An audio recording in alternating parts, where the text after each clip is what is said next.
Et si gagner le match contre l'Autriche était la pire erreur ou va devenir la pire erreur de l'équipe nationale d'Algérie dans cette Coupe du Monde 2026 qui se dispute aux États-Unis d'Amérique, au Mexique et au Canada. C'est absolument le paradoxe totalement fou qui secoue en ce moment le football algérien et notamment l'équipe nationale algérienne qui doit affronter l'Autriche dans la nuit du samedi au dimanche, en réalité le dimanche matin à 4h du matin.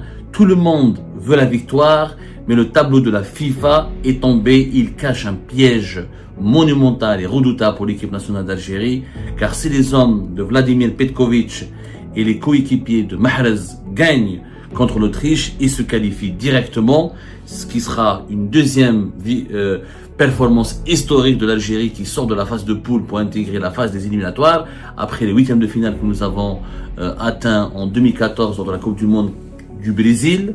Sauf que pour aller en 16e de finale, on risque de se heurter à un énorme obstacle qui est l'Espagne, l'une des plus grandes équipes au monde et l'un des favoris pour le sacre final.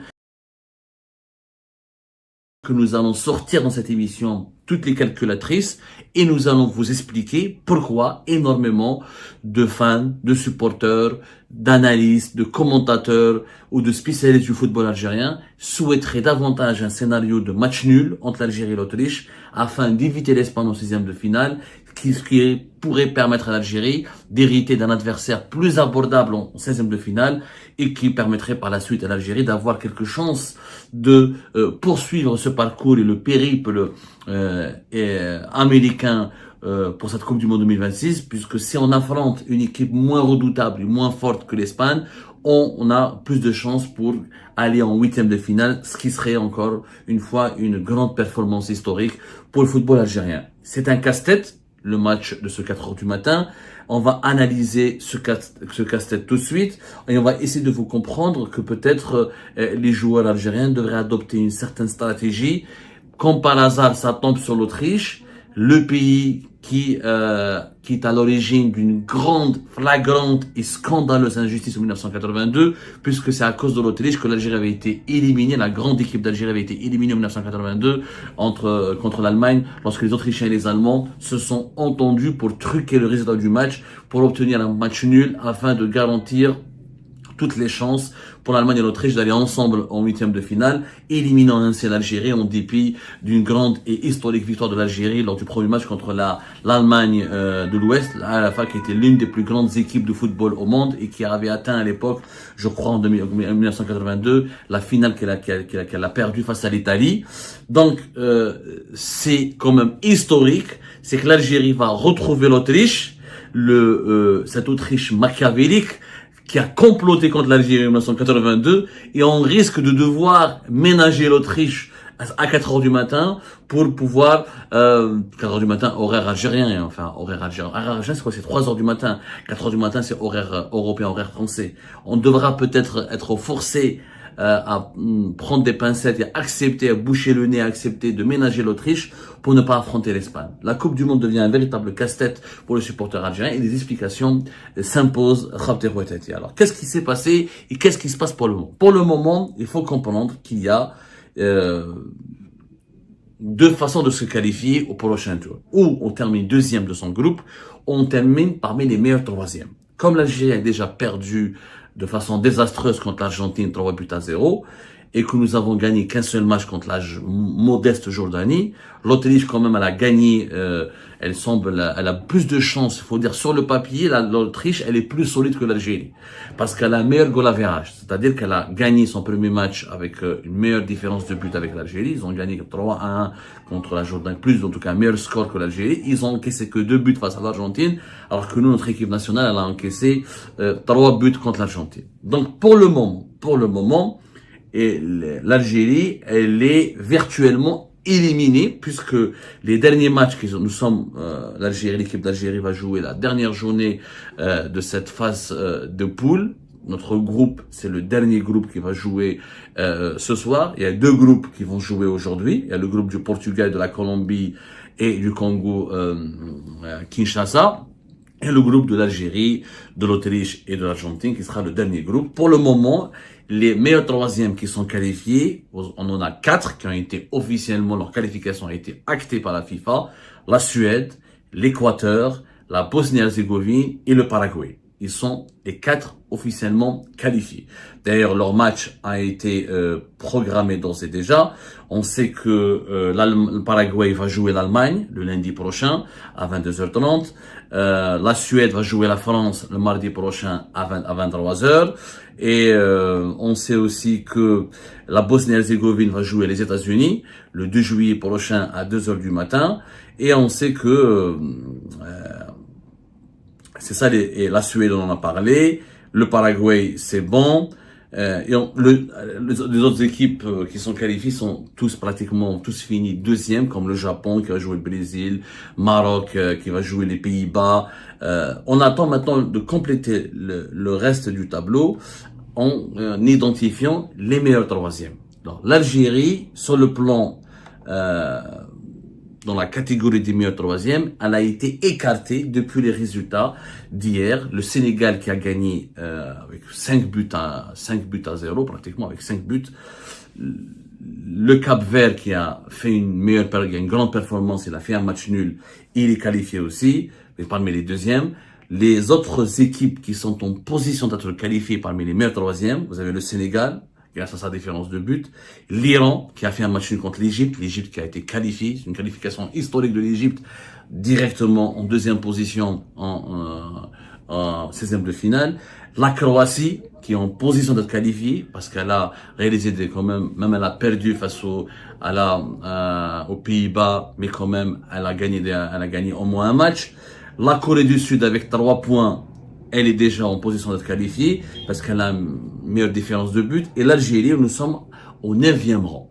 C'est-à-dire que depuis les matchs d'hier, on a été écarté de cette position privilégiée de faire partie d'intégrer des 8 meilleurs troisièmes. Maintenant, c'est pas encore fini. L'Algérie occupe actuellement la 9e place virtuelle. C'est-à-dire on est la première équipe non qualifiée parmi les meilleurs troisièmes.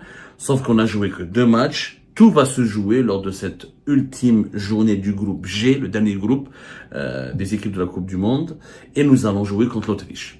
Alors, les scénarios qui se profilent à l'horizon pour garantir une qualification certaine et paisible et sereine vers le 16e de finale, le deuxième tour, il faut tout simplement gagner contre l'Autriche.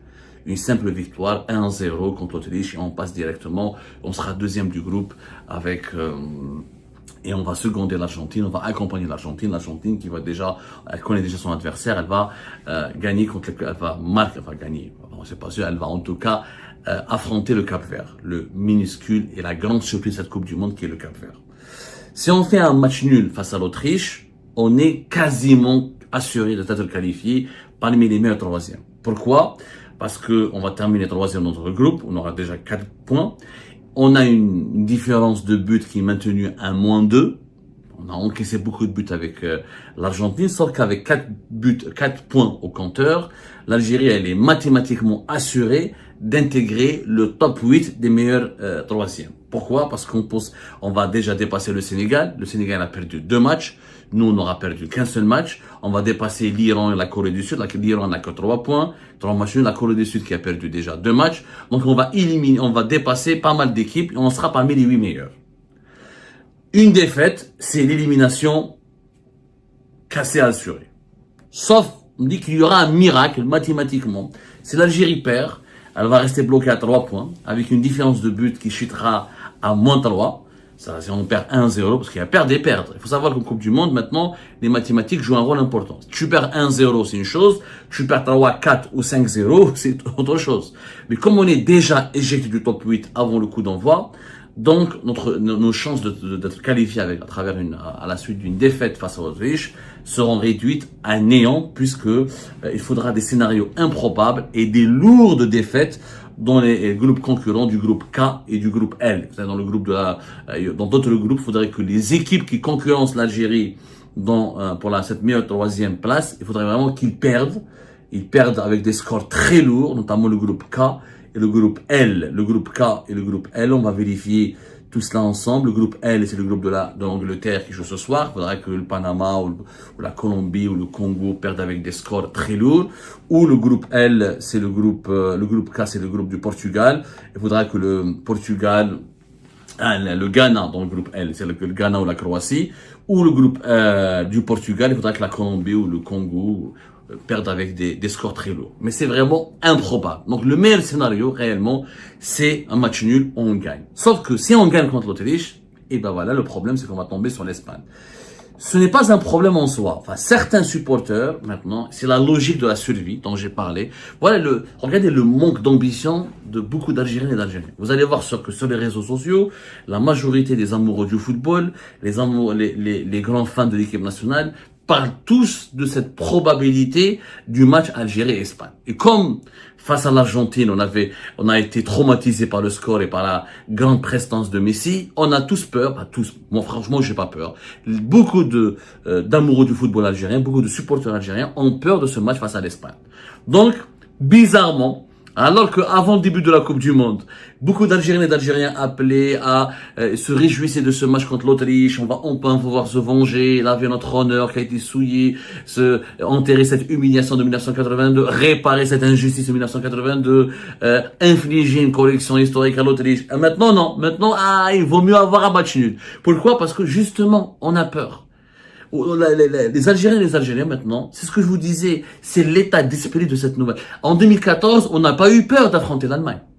Je me rappelle, moi j'avais suivi l'équipe nationale en 2014, je suis un grand amoureux du football, je ne rate pratiquement aucun match. Je considère le football non seulement comme un sport, mais comme un miroir des dynamiques qui traversent une société. Donc j'ai un intérêt intellectuel et pas uniquement un intérêt de loisir ou un intérêt ludique, un rapport ludique en tout cas. Je n'ai pas uniquement un rapport ludique avec le football. Mais en 2014, quand on allait affronter l'Allemagne, on était tous chauds bouillants, on était tous enthousiastes, on avait de l'espoir, on rêvait de ce match. Parce que ça nous rappelait, on voulait revivre ce que nous avons vécu, ce que nos aînés, ce que nos parents et nos grands-parents avaient vécu en 1982.